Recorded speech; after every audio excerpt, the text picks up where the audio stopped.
was just an assembly in high school, and I can't even tell you now what those movies were that weren't shown, and no one that was a part of them could probably remember them now.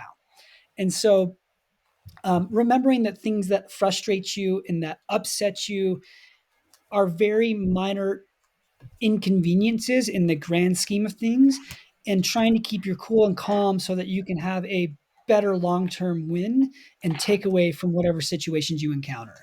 And I'm not always the best at that. There are times where we get frustrated when we're filming or when we're editing or when we're in the heat of trying to put out a 2-hour documentary the same week of filming it at the CrossFit Games last summer.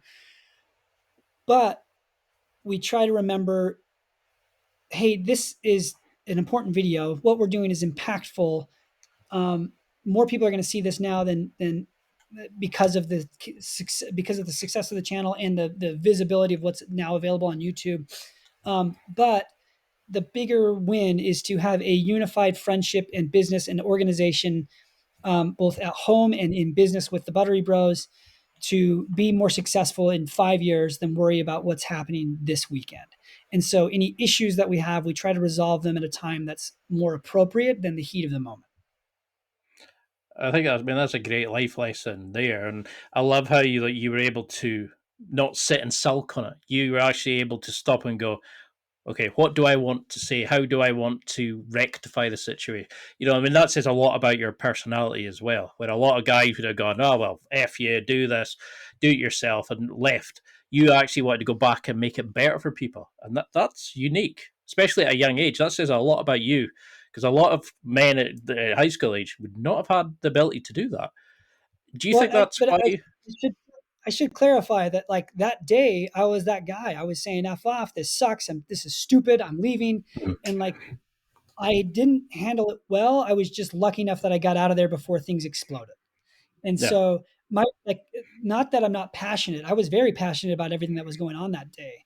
I got lucky that I was able to get out of there and then collect my thoughts and then go back with a more proper understanding of what everyone's goal was. Nobody wanted the assembly to not be good. Everyone wanted that. We just had different ways and objectives that we were trying to do it, and learning how to communicate and work together better.